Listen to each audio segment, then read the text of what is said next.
सकरात का दिन और शुरुआत नहाने से ना हो ऐसा तो हो ही नहीं सकता। तो सबसे पहले मैंने उठते ही स्नान कर लिया था और आज था हमारा हम दोनों का फास्ट तो हमने सबसे पहले भगवान जी की पूजा आरती की और फिर कथा सुनी। कथा और कथा सुनने के साथ-साथ देखो मोक्षु भी हमारी कथा में शामिल हो गया और फिर मैंने कथा सुनते ही सूर्य देवता को अर्घ दिया क्योंकि सूर्य देवता तो आज दिखे नहीं थे पर अर्घ तो देना ही था। और फिर हम सब नहा लिए थे तो प्रियल कैसे पीछे रह जाती। ये भी सुबह-सुबह उठते ही बाथरूम में घुस गई और नहाने के बाद फिर बोली कि आज मैं भी फास्ट रखूँगी।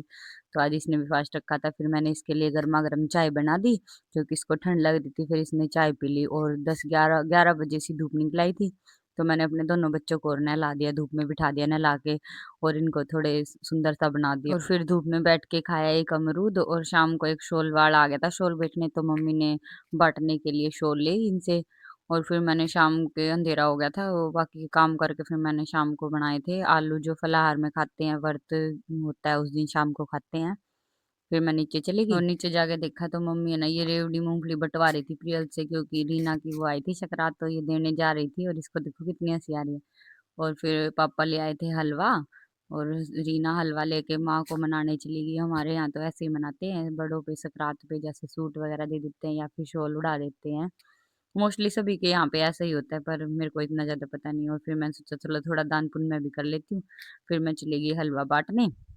और फिर आके मैंने कर दी थी खाने की तैयारी,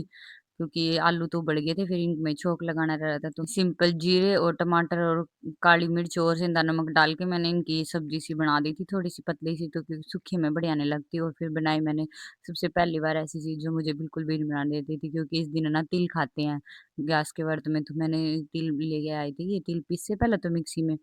फिर उनमें शक्कर मिला के और उनमें घी मिला के सबसे पहले भगवान जी का भोग लगाया और फिर मम्मी और के लिए भिजवा दिए नीचे। और फिर ये सारे लड्डू और बना ना जैसे कि मैंने पहली बार बनाए थे ना उस हिसाब से तो ना बहुत ही अच्छे बने थे और इसके पापा को तो ना बहुत ज़्यादा पसंद आए और फिर हमने बैठ के अपना फलाहार खाया जो आलू बनाए थे वो और एक-एक साथ में तिल का लड्डू ले लिया था क्योंकि इसी के साथ व्रत खुलना था। वीडियो अच्छी लगे तो लाइक कर देना।